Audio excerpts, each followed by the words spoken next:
Hello. Now, we're the science of worked examples. What makes worked examples, work so well? The key is schemas.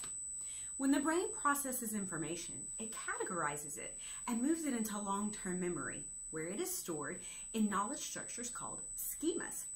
Schemas organize information according to how you use it. So, for example, you have schemas for concepts such as a dog, a cat, pizza, and more. You also have behavioral schemas for actions such as riding a bike or ordering food from a restaurant.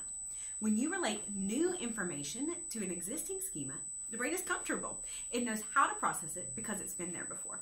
The more practiced you become at using these schemas and relating new information to them, the more effortless recognition of new information becomes.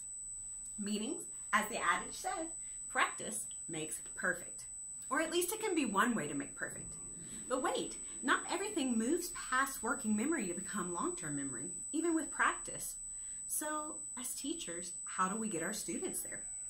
During learning, information must be held in your working memory until it has been processed sufficiently to pass into your long-term memory. Your working memory's capacity is very limited. So when too much information is presented at once, it becomes overwhelmed and much of that information is lost. Sound familiar? This is where teachers can use worked examples to their benefit. With lots and lots of practice and through linking new information with existing schemas, and by reducing intrinsic and extraneous load, worked examples can have an enormous impact on learning. And even better, this strategy requires little effort from the teacher. With worked examples, the student can access a video of the teacher working a problem or sample item and watch it as many times as they need to comprehend. So worked examples via video reduce intrinsic load or the inherent complexity of a problem by allowing the student to chunk or break the problem into less complex, smaller pieces by controlling how much or how little of a worked example they watch at a time. The student only moves forward when they comprehend and can work a problem on their own.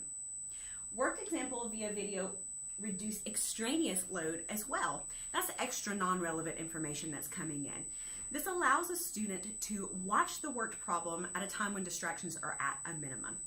Since working memory can only hold between 5 to 9 chunks of information at a time before it overloads and fails, worked examples are amazing. So with an explicit explanation of the thought process behind the work, this allows students to watch and rewatch it as many times as they need, digest the strategies and really absorb the problem-solving path. Then they connect the new information to these existing schemas, or through practice, create new schemas, thereby transmitting it all to that long-term memory. It's all science, man.